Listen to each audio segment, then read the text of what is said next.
नमस्कार, स्वागत है आपका। आपके साथ मैं दीपेश बरगले। 2023 विधानसभा चुनाव से पहले छत्तीसगढ़ में सभी सियासी दलों की नजर बस्तर संभाग पर है। एक तरफ जहां बीजेपी बस्तर में लगातार बैठकें कर रही है, तो वहीं दूसरी तरफ सीएम भूपेश बघेल भी भेंट मुलाकात कार्यक्रम के जरिए बस्तर की जमीनी हकीकत जानने में जुटे हुए हैं। राजनीतिक पंडितों का यह भी कहना है कि 2023 में बस्तर जिसके साथ होगा, सत्ता उसी के हाथ होगी। आज चर्चा इसी मसले पर करेंगे। पहली रिपोर्ट देखिए।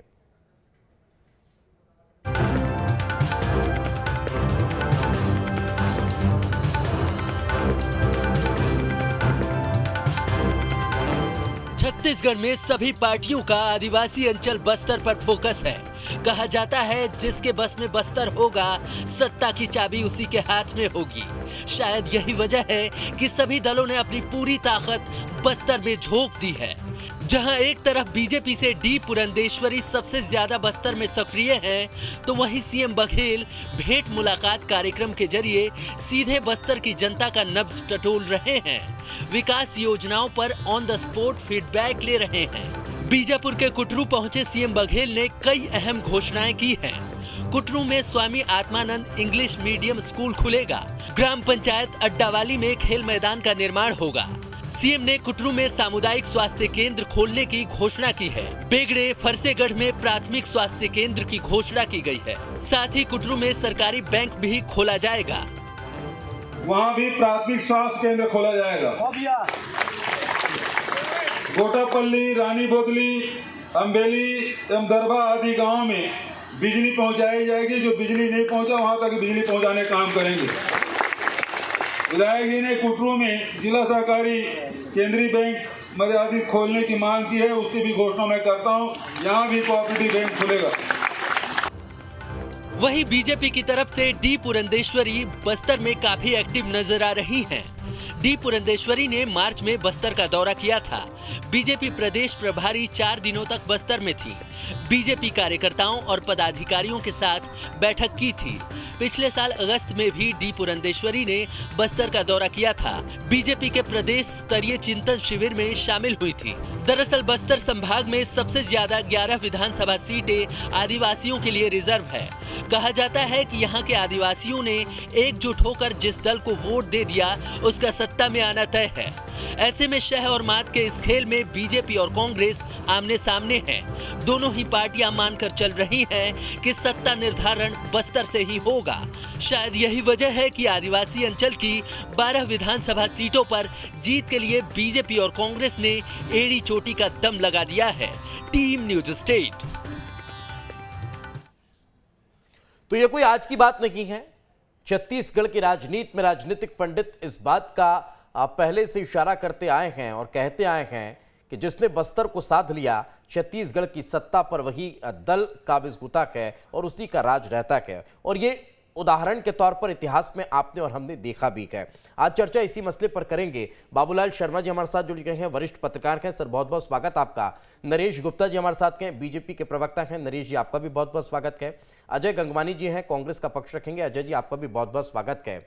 अजय जी, बस्तर संभाग में तो सौगात देने की झड़ी सी लगा दी है मुख्यमंत्री जी ने। क्या अब यही तय होगा कि बस्तर में विकास की सौगात से ही आदिवासियों को साधा जा सकता है? कुछ आंकड़े दूंगा तो चीजें बहुत स्पष्ट हो जाएगी। लगातार बस्तर कहीं ना कहीं सत्ता की कुंजी कहा जाता रहा है। और जो पुराने 2018 के विधानसभा चुनाव रिजल्ट की बात करूं तो बस्तर की 12 में से 12 आदिवासी सीटों पे कांग्रेस का कब्जा है। सरगुजा की 13 आदिवासी सीटों पे, कुल 29 में से 25 आदिवासी सीटों पे। ये आंकड़े स्पष्ट रूप से बताते हैं कि छत्तीसगढ़ के आदिवासी समाज का हमें भरपूर प्यार, स्नेह और आशीर्वाद मिलता रहा है। और लगातार हमने 3.25 साल के कार्यकाल में आदिवासियों को आर्थिक रूप से मजबूत करने के लिए लगातार प्रयास किए हैं। कुछ उदाहरण दूंगा तो चीजें और बेहतर स्पष्ट हो जाएंगी। तेंदू पत्ता का समर्थन मूल्य 2500 से बढ़ा के 4000। पहले वनोपज खरीदी 7 की जाती थी, अब 65। पूरे देश का वनोपज खरीदी का 73% आज छत्तीसगढ़ खरीद रहा है। केंद्र सरकार के द्वारा 12 से ज्यादा पुरस्कार वनोपज खरीदी, प्रसंस्करण और मार्केटिंग के लिए दिए जा रहे हैं। महुआ का समर्थन मूल्य 13 रुपए से बढ़ाकर 30 रुपए। 4,84,000 वनाधिकार पट्टे देना, देश में पूरे प्रथम स्थान पे। बस्तर विकास प्राधिकरण, सरगुजा मध्य विकास प्राधिकरण जो पहले मुख्यमंत्री के अंदर में रहती थी, तो उसको लोकल आदिवासी नेतृत्व को सौंप कर, क्योंकि वो बेहतर मांगों को, परिस्थितियों को समझ कर निर्णय ले सकते थे। टाटा द्वारा अधिग्रहित 1707 किसानों की 4200 एकड़ जमीन वापस करना, इस प्रकार की पूरी लंबी लिस्ट अगर मैं बैठूंगा तो लगातार हमने आदिवासियों के लिए मजबूती के लिए काम किया। और ये रिजल्ट का सबसे जो प्रमुख कारण था, भारतीय जनता पार्टी ने जो लगातार 15 सालों तक वादा खिलाफी की, आदिवासी परिवार को सरकारी डॉक्यूमेंट देने का वादा किया, नहीं निभाया, जैसे गाय देने का वादा किया, नहीं निभाया, आदिवासियों के जमीन और अधिकारों के संरक्षण के लिए कानून की बात की गई, जबकि किया गया ठीक उल्टा। टाटा को 1707 किसानों की 4200 एकड़ जमीन सौंपी गई।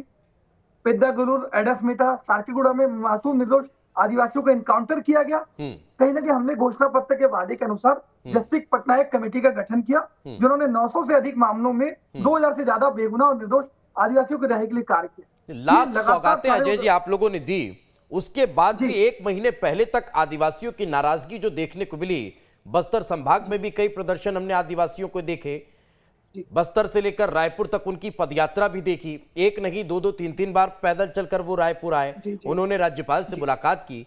ये नाराजगी फिर किस बात की थी? किस मसले को लेकर सरकार से इतने नाराज आदिवासी थे, और क्या अब उसी नाराजगी को दूर करने के लिए बस्तर दौरे के दौरान सौगातें दी जा रही हैं? देखिए दीपेश जी, 2 अलग अलग मुद्दे हैं। कहीं ना कहीं कांग्रेस की सरकार बहुत संवेदनशील ढंग से लगातार आदिवासियों के हित में काम किया है। आदिवासियों का जो समूह प्रतिनिधि मंडल रायपुर पहुंचा था, माननीय मुख्यमंत्री और अन्य प्रतिनिधि मंडल ने व्यक्तिगत रूप से मुलाकात की, उनकी मांगों पर संवेदनशील ढंग से काम किया जा रहा है। और कुछ नीतियां केंद्र सरकार की भी आदिवासियों से जुड़ी हैं, जैसे पेशा कानून से लेके कुछ अन्य मुद्दे भी जुड़े हुए हैं, और कुछ मामले कोर्ट से जुड़े हुए हैं। तो कहीं ना कहीं उससे संबंध में न्यायिक अतिवाद भी लिया जा रहा है कि क्या बेहतर प्रयास किए जा सकते हैं। कुछ सिलसिलों में केंद्र सरकार के साथ लगातार पत्राचार भी किया जा रहा है, और अपने राज्य स्तर पर जो जो समस्याएं दूर करने का प्रयास माननीय मुख्यमंत्री जी व्यक्तिगत रूप से कर रहे हैं। और देखिए कहीं ना कहीं जो भेंट मुलाकात कार्यक्रम है सरगुजा संभाग में, दीपेश जी, बहुत शानदार हमको प्रतिसाद मिला। मुख्यमंत्री को अपने बीच बात पाकर एक विश्वास, एक खुशी जो महसूस किया, फेस टू फेस 1-to-1 चर्चा कर रहे हैं। आज उनके बीच जाकर उनसे फीडबैक ले रहे हैं, उनकी मांगों और सुझावों को सुन रहे हैं, और तुरंत ऑन द स्पॉट निर्णय ले रहे हैं। तो कहीं ना कहीं ये छत्तीसगढ़ के इतिहास में एक लोकतंत्र की बहुत अच्छी शुरुआत है। इसी परंपरा को दोहराते हुए उन्होंने बस्तर की कोंटा विधानसभा से शुरू किया। और देखिए कहीं ना कहीं अगर हम जनता के बीच जा रहे हैं तो दौरे के बीच जनता भी चाहती है कि माननीय मुख्यमंत्री अगर उनके बीच है, उनकी मांगों को, समस्याओं को सुने और तुरंत उस संबंध में उसको निर्णय मिले। और इसीलिए लगातार माननीय मुख्यमंत्री जी, चाहे सरगुजा दौरे की बात करूं, और यहाँ पे उन्होंने लगातार सौगातें की। पहली बार कुछ कहाँ हो सौगातें रहा है बताना अजय जी? हमने तो 2018 के पहले भी देखा था, डॉक्टर साहब भी जाते थे, उनका उड़न खटोला कहीं भी उतर जाता था, अमराई के नीचे वो जन चौपाल लगा लेते थे और आम लोगों से मेल मुलाकात करते थे। तस्वीरें वो भी देखी हैं, ये भी देख रहे हैं। लौटता हूँ, जवाब 10 सेकंड लेके तो मैं जवाब दे देता हूं। लौटता हूँ सर, एक नरेश जी से कमेंट लेता हूँ। 10 सेकंड ले लेता हूं नरेश जी से, 10 अच्छा सेकंड बोलिए। रमन सिंह जी के दौरे और हमारे दौरे में अंतर यह है कि रमन सिंह जी जो ब्लैक कैट कमांडो से घिरे रहते थे, आम जनता उनसे समस्याओं की बात तो दूर है, मिलने से भी डरती थी। और कहीं ना कहीं माननीय मुख्यमंत्री सीधा जनता के बीच चौपाल ले रहे हैं। छत्तीसगढ़ में मैंने देखा है कैसे जाते थे और कैसे करते थे। मैं लौट रहा हूं आपके पास। नरेश गुप्ता जी, एक बड़ा सवाल यहां पर यह है कि एक तरफ भारतीय जनता पार्टी बैठकों के जरिए रणनीति तैयार कर रही है और बस्तर को समझने और साधने के प्रयास में एक बार फिर जुटी हुई है, दूसरी तरफ कांग्रेस लगातार सौगातें देकर और आदिवासियों को अपने पक्ष में करने की कोशिश में है। क्या पार पा पाएगी? क्या एक बार फिर बीजेपी उस स्तर पर पहुंचेगी कि बस्तर को साध कर और सत्ता की कुर्सी पर पहुंच जाए? देखिए, अब इस प्रदेश सिर्फ वन बंधु क्षेत्र ही नहीं, प्रदेश की जनता पूर्ण रूप से समझ रही है कि ये छलावा करने वाले राजनीतिक दल के लोग हैं, छलावा करने वाले सत्तारूढ़ दल के लोग हैं। इस प्रदेश में सिर्फ और सिर्फ किसी का सत्ता चल रहा है, तो वो माफियों का सत्ता चल रहा है, माफियों का राज चल रहा है। साहब, आज देखिएगा, जो अभी जो बस्तर के ऊपर अपन फोकस करें, बस्तर में मुख्यमंत्री जी को सभा छोड़ के भागना पड़ता है। अब पिछले महीने की घटना याद होगी, मुख्यमंत्री को सभा छोड़कर भागना पड़ा। आप इससे दयनीय स्थिति किसी मुख्यमंत्री की नहीं हो सकती है कि उनको सभा छोड़कर भागना पड़ा, और लोगों ने उनको सुनने से मना कर दिया और वो सभा छोड़कर चले गए। आज सर्व आदिवासी समाज के लोग कैसा विरोध कर रहे हैं, उनको मालूम है कि हमारे साथ क्या अत्याचार हो रहा है, उनके साथ क्या क्या पीड़ा हो रही। साहब, अभी जो ये ड्रामा का प्रोजेक्ट चल रहा है ना, पहले औचक निरीक्षण था, अब वो भेंट मुलाकात हो गई, औचक निरीक्षण से भेंट मुलाकात हो गई, और वो भी रेड कारपेट में भेंट मुलाकात। देखिए, जो आलोचना कर रहे थे ना डॉक्टर रमन सिंह जी की, डॉक्टर रमन सिंह जी का हेलीकॉप्टर कहीं पे भी उतर जाता था, उसके उतरने के बाद वहां पे कोई कमांडोज नहीं हुआ करते थे। ऐसा दुष्प्रचार और असत्य कथन का मैं स्वरूप तो अपने जीवन में नहीं देखा। आप वो यदि आलाप छटन कहीं औचक रूप से उतर रहे हैं तो वहां पे ब्लैक कैट कमांडोज कहाँ पे आ जाएंगे? देखिए, ये मतलब तथ्यहीन और झूठों का प्रचारित करना, इनसे अच्छा कोई नहीं जानता है। अब स्थिति ये है कि किनको उन सभाओं में आना है, उसकी पोल खुल गई सरगुजा में जब एक महिला ने आरोप लगाया, तो ये तय है कि किसे उस कार्यक्रम में आने देना है। अब आज घोषणा की है हम बैंक खोल देंगे। अरे बैंक कैसे खुल जाएगा? बैंक खुलना, कोऑपरेटिव बैंक भी खुलना इतना आसान काम नहीं है। बैंक खुल जाएगा, आप घोषणा कर दो, जिला बनाने की घोषणा कर दिए।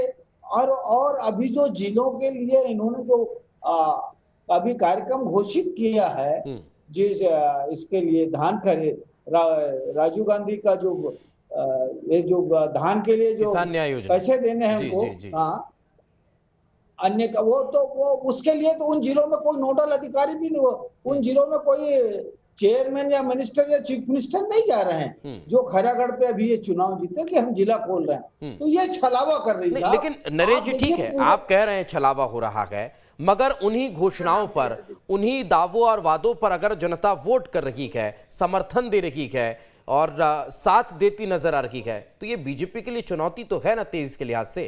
देखिए, चुनौती तो राजनीतिक क्षेत्र में हर जगह होती है। यदि ये झूठ भी बोले ना तो झूठ तो चल गया ना, झूठ तो चली गया। जो छलावा था खैरागढ़ में, आप देखिए, आज वो जब बोनस का पैसा देना है तो उसके लिए वो सेंटर नहीं खुला, वहां पे कोई मंत्री नहीं जा रहा, कोई चेयरमैन नहीं जा रहे हैं, तो ये तो छलावा चल गया। इसीलिए भारतीय जनता पार्टी पूरी सजगता से, आपको बता रहा हूँ, ये जो अंबिकापुर में आया ना, सूरजपुर में क्लियर हो गया कि उस महिला को जाने नहीं दिया गया। और जब वो महिला आई तो मुख्यमंत्री ने किस स्तर तक किसी महिला से दुर्व्यवहार किया, वो उसका एग्जाम्पल था। आप सोचिए, यदि किसी प्रदेश के मुख्यमंत्री किसी महिला से उस लहजे पे बात करे और वो महिला बोल रही है आप एसपी से पूछो, मुझे 3 बार नहीं आने दिया गया, तो ये पोल खोलती है। और सब जगह प्रायोजित कार्यक्रम चल रहा है। दिपेश जी, मेरा निवेदन, समय देंगे तो मैं इनकी बातों का जवाब दूंगा। पर्याप्त वक्त जितना आपको दिया उतना नरेश जी को दिया, अब उतना ही एक कमेंट बाबूलाल शर्मा सर से भी ले लेने दीजिए सर। उत्साहित आप हैं जरूर जवाब देने के लिए, मैं जवाब लूंगा। नरेश जी, मैं लौटता हूं आपके पास। उत्साहित होना पड़ेगा। नहीं, बिल्कुल बिल्कुल सर, आपकी मुस्कुराहट भी बता रही थी आप बहुत कुछ कहना चाह रहे हैं। बाबूलाल शर्मा सर, आपको भी पता है, हमको भी पता है, और इतिहास भी इस बात को कहता आया है कि छत्तीसगढ़ में सत्ता की चाबी बस्तर से होकर गुजरती है। बस्तर को कांग्रेस ने 2018 में साधा, 12 में से अगर 11 सीटें ली तो उसका फायदा भी पार्टी को हुआ, एक फिर बाद में जो बची थी वो भी चली गई। अब क्या लग रहा है, जिस तरह की स्थितियां वर्तमान परिस्थितियों में हैं, आदिवासियों की नाराजगी के बाद लगातार बीजेपी का भी बस्तर में फोकस करना, कांग्रेस पार्टी का भी बस्तर में फोकस करना, क्या दर्शा रहा है? एक बार फिर नेक टू नेक फाइट होगी या एक तरफा लड़ाई होती दिखाई देगी? देखिए, आपके पहली बात तो बिल्कुल सही है कि बस्तर और सरगुजा के पास ही जो है छत्तीसगढ़ की सत्ता की चाबी है, इसमें कोई दो राय नहीं। नेक टू नेक की या एक तरफा की तो मैं बात सीधी से कहूँ, टक्कर तो मिलेगी। नेक टू नेक तो मैं नहीं कहूंगा, लेकिन टक्कर तो भाजपा अच्छे से देगी। और रहा सवाल इनके भेंट मुलाकात और रमन सिंह के कार्यक्रम का जो है ग्राम स्वराज का, जो तुलना की जा रही है, मैं उस समय मैंने बहुत रिपोर्टिंग की है। डॉक्टर रमन सिंह कमांडो लेकर नहीं चलते थे, उनकी सुरक्षा जरूर होती थी, लेकिन कमांडो लेकर के लोगों के बीच नहीं जाते थे, सीधे जाते थे और सीधे बात करते थे। मैंने उसकी एक रिपोर्ट भी की थी। और उनकी एक अदा भी मुझे पसंद आई थी कि वो जनता की तरह, प्रजा की तरह बैठ करके और सामने खड़े हुए किसान से बात सुन रहे हैं, और वो किसान इतने अधिकार से बात कर रहा है कमर पे हाथ रख के। तो उसी पर मैंने एक लेख भी लिखा था। तो वो जाते थे जनता के बीच, नहीं जाते थे ऐसी नहीं कमांडो लेके नहीं जाते थे, सीधे जाते थे, और कईयों के तो घर में भी चले जाते थे। वही मैंने भी देखा है, आप और हमने उस पर हमने कई बार चर्चा भी की है। एक लकड़ी की टेबल और कुर्सी पर बैठ करके और अमराई के नीचे बैठकर, और फिर एक वो तस्वीर आपने और हमने देखी थी जब वो एक आवास में गए थे और चूल्हे पर बनी हुई चाय पी थी, उस पर भी वही मैं कह रहा था, इसी पे जा रहा था मैं कि घर में चले जाते थे, चूल्हे पर चाय बना करके खिलाई थी महिला ने, वो भी फोटो हमने देखी है। एक सबसे बड़ी बात जो इस वक्त चलना चाहिए, बातचीत जिसकी चर्चा चल रही है कि आदिवासी समाज बस्तर का जो है सर्व आदिवासी समाज के रूप में एक संगठित बन करके जो है संगठन बना करके और सीधे राज्यपाल से मिल रहा है। मतलब उसको सरकार से ज्यादा भरोसा 5वीं अनुसूची के ऊपर है। बिल्कुल 5वीं अनुसूची के तहत अपने मुखिया से मिलने वो राज्यपाल से मिलता है। राज्यपाल जो है उनकी बात को सुनती है और वो अपने तरफ से पत्र लिखती है सरकार को। ये बात बहुत महत्वपूर्ण है, ये है चिंता का विषय सरकार के लिए। और जब ये घटना घटी तभी दोनों दल जो है सतर्क हुए और दोनों दल ने, जैसे भाजपा ने इसको सकारात्मक लिया अपने लिए और सरकार ने उसको नकारात्मक लिया और अपने को सुधार के तरीके को उन्होंने जगदलपुर बस्तर के दौरे से शुरुआत की। और वैसे ही जो है भारतीय जनता पार्टी ने अपना चांस वहां देखा, अपना अवसर देखा और उन्होंने बस्तर को पकड़ा। बस्तर से उन्होंने ऐसी शुरुआत की, एक बार नहीं, 2 बार नहीं, 3 बार नहीं, 4 5 चिंतन से भी वही किया।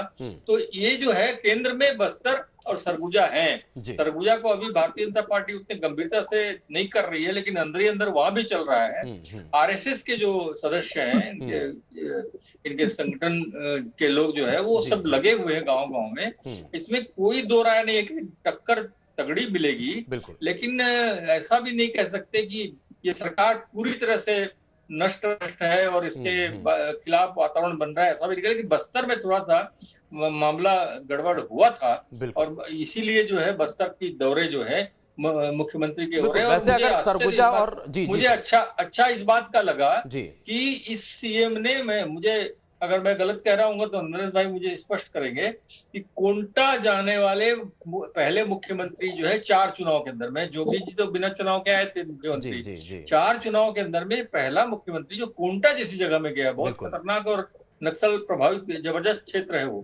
वहां गया है। तो ये मुझे एक सकारात्मक दृष्टिकोण दिखा है और कहीं न कहीं जो है इसका प्रभाव भी पड़ेगा। नहीं, इसीलिए और मैंने कल भी कहा था कि दूध का जला छाछ भी फूंक फूंक कर पीता है। और अगर ऐसी परिस्थितियों में सुरक्षा के साथ अगर वो वहां पहुंच रहे हैं तो इसमें कोई दो राय नहीं है और बाकायदा सुरक्षा के साथ जाना भी चाहिए। बस्तर जैसे क्षेत्र में, कोंटा जैसे क्षेत्र में बाकायदा सुरक्षा के साथ पहुंचना की एक अच्छी बात होगी ताकि हम उस क्षेत्र के लोगों की समस्याओं का समाधान कर सकें। अजय जी, आप बहुत देर से मुस्कुरा भी रखे हैं, बहुत कुछ कहना भी चाह रहे हैं, लेकिन इससे इतर मेरा एक और महत्वपूर्ण सवाल यही है कि बस्तर जैसे क्षेत्र में अगर बीजेपी टक्कर देने की तैयारी में है, आदिवासियों के नाराजगी का जो जिक्र लगातार हम कर रहे हैं, उसको दूर करना क्या कांग्रेस के लिए भी एक बड़ी चुनौती नजर आता है? मैंने स्पष्ट कहा कि हमने 3.25 साल कार्य में लगातार आदिवासियों को मजबूत करने के लिए बहुत सारे निर्णय लिए हैं। और देखिए, कहीं ना कहीं बाबूलाल शर्मा जी ने भी स्पष्ट रूप से कहा कि छत्तीसगढ़ के इतिहास में पहले मुख्यमंत्री हैं जो कोंटा जैसे अंदर के क्षेत्र में पहुंच के जनता से 1-to-1 चर्चा कर रहे हैं, उनकी मांगों को, समस्याओं को सुन रहे हैं और तुरंत उनके आत्मनिर्भर स्कूल की बात करूं, सहकारी बैंक की बात करूं या महाविद्यालय की बात करूं, कुछ क्षेत्रों में उन्होंने अन्य घोषणाएं भी की हैं और हमारे जो घोषणाएं हैं वो हमारा कमिटमेंट है। कहीं ना कहीं 36 बिंदुओं के घोषणा पत्र हमने किया और 80% से ज्यादा वादों को पूरा किया। और नरेश गुप्ता जी काफी वरिष्ठ प्रवक्ता हैं, भारतीय जनता पार्टी के प्रवक्ता हैं, लेकिन कहीं ना कहीं आज वो एक लोकप्रिय चैनल पे जो पिक्चर पूरी तरह क्लियर हो चुकी है कि किस प्रकार भारतीय जनता पार्टी के पूर्व मुख्यमंत्री और इनके नेता एक आधे अधूरे वीडियो को शेयर करके माननीय मुख्यमंत्री की इमेज को प्रभावित करने का प्रयास करते हैं। ये पूरा दिखा। आज पहले भी रमन सिंह जी के ट्वीट को मैनिपुलेटेड मीडिया का टैग लग चुका है और पूरी वीडियो आने के बाद छत्तीसगढ़ की जनता ये पूरे से समझ पा रही है कि माननीय मुख्यमंत्री जी का लहजा थोड़ा उच्चता में स्वीकार नहीं करता हूं, उसके लिए वो क्षमा प्रार्थी हो चुके हैं।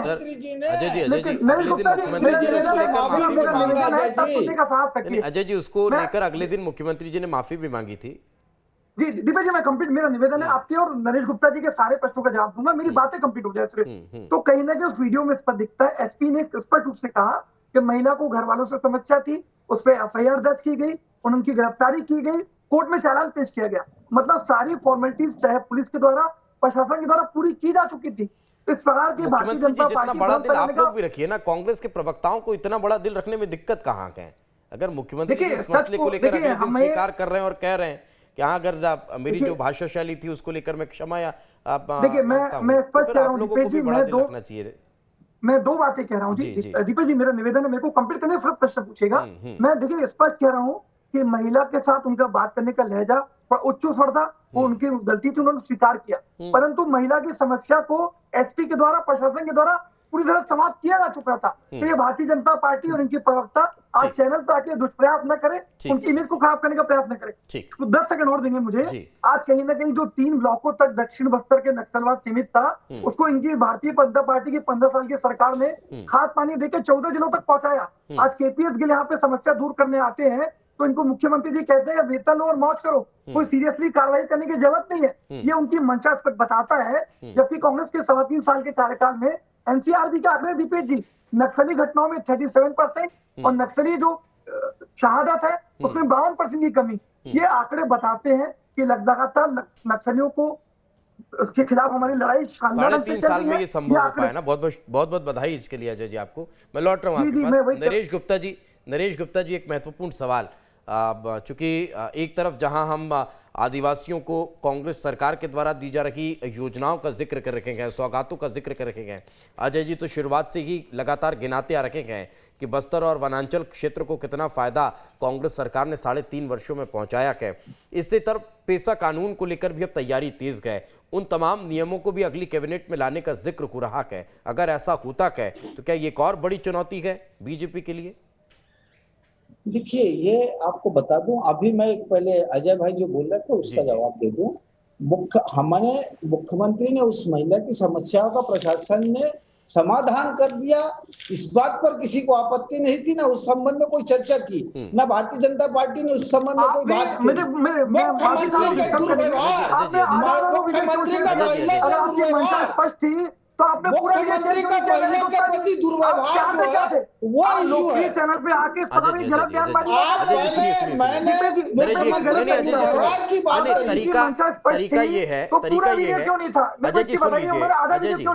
अजय जी सुन लीजिए। हाँ, उसका जवाब ले लूंगा। तरीका ये है सर कि एक एक करके बोलेंगे तो ज्यादा अच्छे से। आपको पर्याप्त वक्त दिया नरेश जी। वक्त नहीं है ना सर, एक मिनट का वक्त बचा है। नरेश जी अपनी बात कर नरेश जी ठीक है। नरेश जी बोलिए।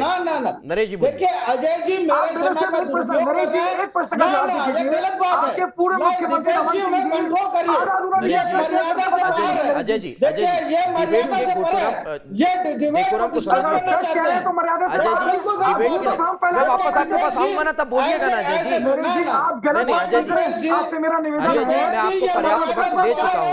ये बदतमीजी है। ये बदतमीजी है। ये बदतमीजी कर रहे हैं, मुझे डिस्टर्ब कर रहे हैं। एकदम गलत बात है दीपेश जी। तो जवाब लेंगे ना अजय जी? अजय जी जवाब लेंगे ना, या आप ही सारे सवाल करेंगे? हम यहाँ क्यों बैठे हैं इसके लिए कुछ अजय जी ठीक है।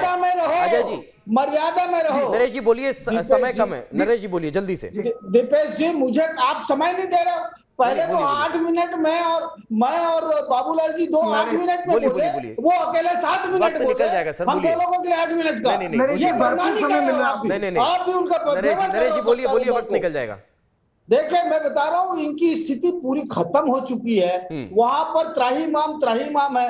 आप सर्व आदिवासी समाज इससे मिलने से मुकरता है। वहां पर पिछड़ा वर्ग समाज मुख्यमंत्री का बाइकाट करता है। मुख्यमंत्री को अपना चेहरा छिपाकर वहां से भागना पड़ता है। आप बैठक जिस कार्यक्रम का आयोजन वो किए हैं उससे उनको भागना पड़ता है। उनसे कोई मतलब सुनने को तैयार नहीं है। आदिवासियों का है, जब वो गवर्नर से मिलते हैं तब उसके बाद मुख्यमंत्री जी आदिवासियों को समय देते हैं। आप सोचिए, अब ये पेशा कानून बोल रहे हैं ना, आने दीजिए, उसका स्वरूप भी अभी ये लागू करने बोल रहे हैं। अगले कैबिनेट के बाद त्राहिमाम इनको दिखेगा। अभी तो इनका सिर्फ और सिर्फ अपनी सत्ता बचाने का खेल चल रहा है साहब। अभी जो पूरा जो माफिया राज है ना, सरकार के ऊपर माफिया राज ने पूरा कब्जा कर लिया है। खनिज माफिया। आज देखिएगा वो ट्रक ओनर्स के कैसा स्ट्राइक किया हुआ है। वहां पर कांग्रेस पार्टी की पदाधिकारी सारी ट्रांसपोर्टेशन कर रहे हैं। तो ये प्रवृत्ति बता रही है उस राजनीतिक दल की। वहां पर पूरा प्रशासन और शासन पर एक सत्तारूढ़ दल के कार्यकर्ता काबिज हो गए हैं। और आप देखिए, आज इन्हीं के युवा आयोग के सदस्य ने कितना बड़ा आरोप लगाया। एक मंत्री आरोप लगाते हैं, मंत्री तक आरोप लगाते हैं कि कलेक्टर भ्रष्टाचारी है। दीपेश जी, फाइनल युवा आयोग के सदस्य आरोप लगाते हैं। सर वक्त बचा नहीं। बिल्कुल 10 सेकंड मैं कई आरोप प्रत्यारोप हैं, उनके जवाब अब हम नेक्स्ट डिबेट में कहीं ना कहीं लेने की कोशिश करेंगे। बहुत बहुत शुक्रिया आप तीनों मेहमानों का हमारे साथ चर्चा में जुड़ने के लिए। माफी चाहूंगा बाबूलाल शर्मा सर से कमेंट लेना था, बाबूलाल शर्मा सर से कमेंट लेना था, लेकिन ले नहीं पाऊंगा। बहुत बहुत शुक्रिया आप तीनों मेहमानों का हमारे साथ चर्चा में जुड़ने के लिए। इसी के साथ हमारे इस खास पेशकश में आज फिलहाल इतना ही, दीजिए इजाजत, नमस्कार।